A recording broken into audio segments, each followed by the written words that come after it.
Job 1.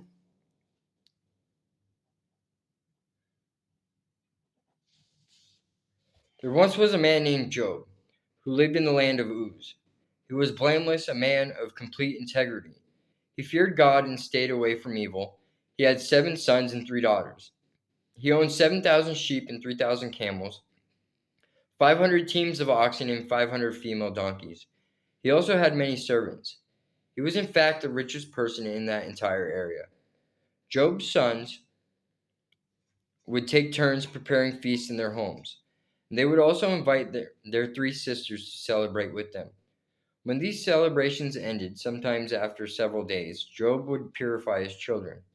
He would get up early in the morning and offer a burnt offering for each of them. For Job said to himself, "Perhaps my children have sinned and have cursed God in their hearts." This was Job's regular practice. Job's first test. One day, the members of the heavenly court came to present themselves before the Lord, and the accuser Satan came with them. "Where have you come from?" the Lord asked Satan. Satan answered the Lord, "I have been patrolling the earth, watching everything that's going on." Then the Lord asked Satan, "Have you noticed my servant Job? He is the finest man in all the earth. He is blameless, a man of complete integrity. He fears God and stays away from evil." Satan replied to the Lord, "Yes, but Job has good reason to fear God. You have always put a wall of protection around him and his home and his property. You have made him prosper in everything he does. Look how rich he is. But reach out and take away everything he has, and he will surely curse you to your face." "All right, you may test him," the Lord said to Satan. "Do whatever you want with everything he possesses, but don't harm him physically." So Satan left the Lord's presence.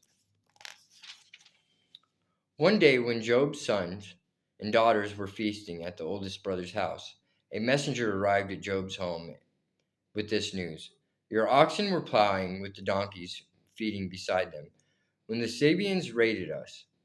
They stole all the animals and killed all the farmhands. I am the only one who escaped to tell you."